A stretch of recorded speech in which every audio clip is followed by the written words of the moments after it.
কখনো এরকম দেখেছেন যে একটা বোল্ড হয়ে যাওয়ার পর তিনি স্ট্যান্ড ঠিক করে তারপরে যাচ্ছে? না, আমি দেখি নাই আসলে। আমিও দেখছিলাম যে ও মানে হয়তো বা জেন্টেলম্যান মানুষ এই কারণে হয়তো করেছে। আমি I am not sure. Celebrate আপনিও যেভাবে করবেন আমিও ওইভাবে করবো। একই সাথে হোটেলে সেলিব্রেট করবো, ওদের সাথে দেখা করবো। ছিলেন মুশফিকুর রহিমের সঙ্গে, মানে ম্যাচ শেষে এরকম হাসি সবার থাকবে নিশ্চয়ই। ইনশাল্লাহ ইনশাল্লাহ। আমি কনফিডেন্ট যে এই টেস্ট আমরা জিতবো, কারণ এই ধরনের সিচুয়েশনে আমি কখনো বাংলাদেশ টিমকে টেস্ট ম্যাচ হারতে দেখি নাই। বাট আমার কাছে মনে হয় আমি প্রিটি মাচ শিওর যে বাংলাদেশ এই টেস্ট ম্যাচ জিতবে।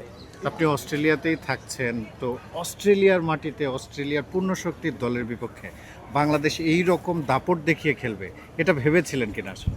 অনেস্টলি না, ভাবি নাই, কারণ বাংলাদেশ যখন 54-এ অল আউট হয়ে গেছে তখন একটু খারাপ লাগতেছিল। আমি যখন যেখানে প্র্যাকটিস করাই ওখানে আমাদের দেশের কিছু বা আশেপাশের দেশের মানুষ এসে আমাকে জিজ্ঞেস করতেছিল যে তুমি বাংলাদেশের স্কোর দেখছো? আমার কাছে না, দেখি নাই। যখন দেখলাম খুব খারাপ লাগছে, ওরাও দেখলাম যে একটু আমাদেরকে ডিফারেন্টভাবে মানে একটু চিন্তা করে। সো আমি ওই দিনে একটা কথা বলছিলাম, দেখো বাংলাদেশ টিম ঘুরে দাঁড়াবে, আমার বিশ্বাস। আই হোপ যে সেটা করছে, যে ফার্স্ট ডে ওয়ান থেকে তারা যেভাবে ক্রিকেট ডমিনেট করে ক্রিকেট খেলতেছে, আমার কাছে মনে হয় যে আনবিলিভেবল।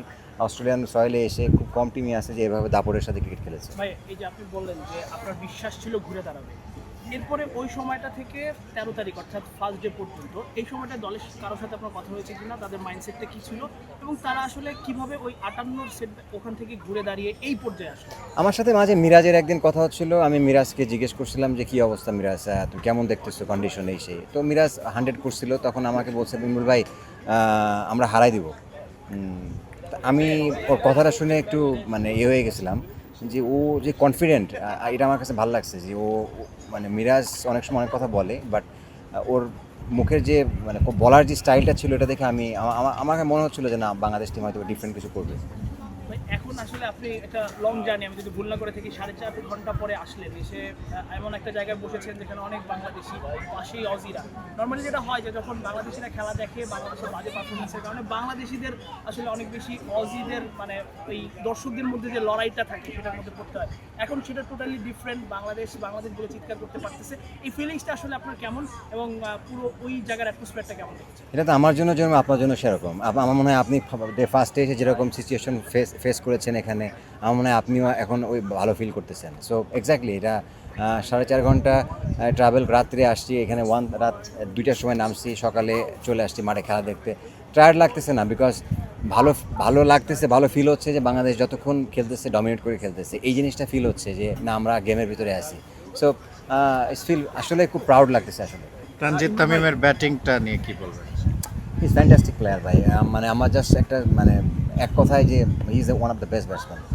ইমরুল ভাই আপনার, আমি যতটুকু জানি মেকাইতে খেলা দেখার কথা ছিল, ভালো খেলতেছে বলে কি মানে এই জয়টা সাক্ষী হতে গিয়ে এখানে আসা কিনা?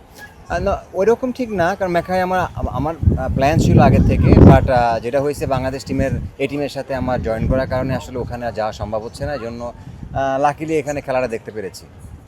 ভাই এখন আসলে আমরা যদি দেখি যে ওরা 158 ওভার ফিল্ডিং করেছে, এইটা আসলে ওদেরকে এবং এরকম একটা গরমের মধ্যে এত দীর্ঘ সময় ফিল্ডিং করা, ওরা একটু মেজাজ হারিয়েছে, ক্যাচ মিস করেছে। আমার কাছে মনে হয় যে এটা এফেক্ট করে অজিদের, মানে অজিদের মতো টিম যাদের এত মানসিকভাবে তারা এত স্ট্রং। নর্মালি দেখেন, আমার কাছে মনে হয় যে অজিরা এখানে টেস্ট ম্যাচ খেলতে আসার আগে ওরা ব্রিসবেনে ট্রেনিং করেছে। আমি প্রবলি লাস্ট মান্থও ব্রিসবেনে গেছিলাম, ওখানকার ওয়েদার এরকম এত হিউমিডিটি না, হট না। সো ওখানে তারা ট্রেনিং করছে, এখানে এসে তারা যে ওয়েদারটা পেয়েছে, তারা এখানে একটু সারপ্রাইজ। সো আমার মনে হয় যে এই কারণে তারা ফিজিক্যালি একটু টায়ার্ড হয়ে যাচ্ছে বোলিংয়ে।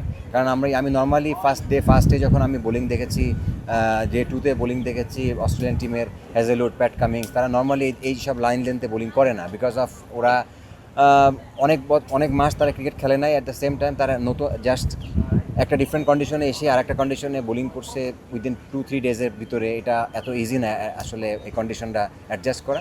আমার মনে হয় ওভারঅল এই কারণে তারা একটু মেন্টালি এবং ফিজিক্যালি টায়ার্ড। ইমরুল ভাই ট্রাভিসের যখন বোল্ড হওয়ার পরে তিনি কখনো এরকম দেখেছেন যে একটা বোল্ড হয়ে যাওয়ার পর তিনি স্ট্যান্ড ঠিক করে তারপরে যাচ্ছে? না, আমি দেখি নাই আসলে। আমিও দেখছিলাম যে ও মানে হয়তো বা জেন্টেলম্যান মানুষ এই কারণে হয়তো করেছে। আমি আই এম নট শিওর। ভাই একেবারে শেষ প্রশ্ন, মানে বাংলাদেশ জিতলে আসলে কিভাবে সেলিব্রেট করতে চান এবং সেটা যদি ইনিংস ব্যবধান হয়? সেলিব্রেট আপনিও যেভাবে করবেন আমিও ওইভাবে করবো, একই সাথে হোটেলে সেলিব্রেট করবো, ওদের সাথে দেখা করবো।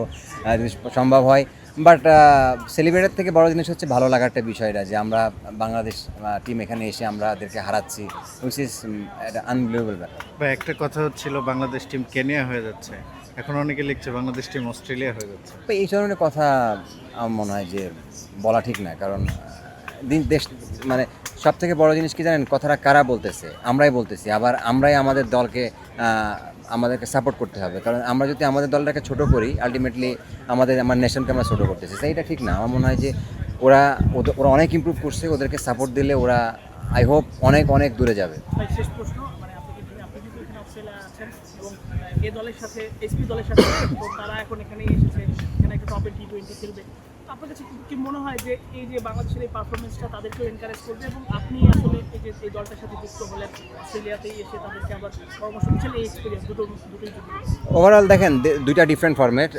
হ্যাঁ, অবভিয়াসলি আপনার যখন সিনিয়র টিম ভালো খেলবে, জুনিয়র টিমের ভিতরে একটা কিন্তু বিশ্বাস তৈরি হবে। আমার মনে হয় যে অনেক প্লেয়ার আছে যারা ন্যাশনাল টিমের প্লেয়ার রিসেন্টলি খেলেছে।